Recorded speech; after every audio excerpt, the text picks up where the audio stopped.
That's how we're doing it.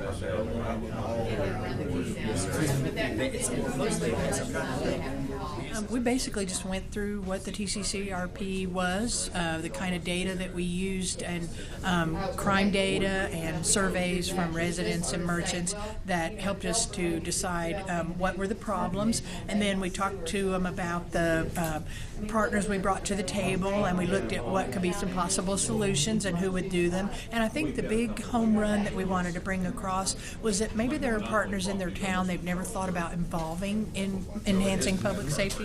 What I like about this is having the community involved, and for people realizing it's not just a law enforcement thing, it's a community thing as well as your business, your faith base, and anyone who's associated in this community.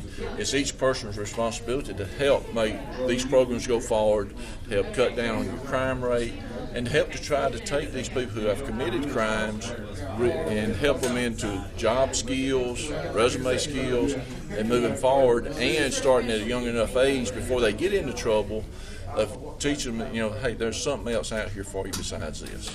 And the city of Newnan hired a consultant a couple of years ago to do a crime reduction program after we'd had 3 murders within a week, 2 of them on the same day within just a few feet of each other, and 1 a week later. And the neighborhood was wanting their neighborhood back. And so we had applied, the Department of the Criminal Justice Coordinating Council had applied for a grant for us, and we got turned down and said our crime rate wasn't bad enough. So the city moved forward and hired a consultant to come in who was recommended by the Criminal Justice Council. And then he was telling us about programs he had done in Tennessee, and Johnson City being one of them.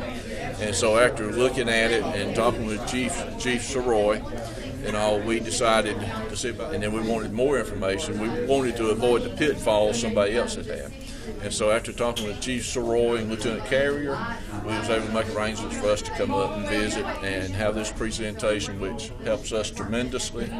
And I hopefully I'll be able to bring them to Newnan. In 2013, I had a gentleman contact me. He was a music instructor there in town. And he had met a man who had started a program in San Francisco called Guitars Not Guns. The day of graduation for him, the lady was telling me that she was a foster parent. And one of the young ladies that was in there was about 12 years old, was a foster child. She says, that child come to us about 3 months ago with the bitterest attitude, angry at the world and all. She says, 3 weeks into this program, I saw a change in her. And so I knew then it was worthwhile. Plus, we started the Law Enforcement Explorer program, which is a national program. And we also have a tennis program going that they get free tennis lessons on the weekend. It's Tennis for Life, I think is the name of it. And so these kids come out, they get to play tennis, learn how to play tennis, and finding little other outlets for things instead of in the street. One of the hardest things for an officer to do is go where a child's been injured or killed, and then have to go tell a parent. Right. So it touches me. I want to see these kids have a chance. They're our future. And if we can help just one, that's worth it.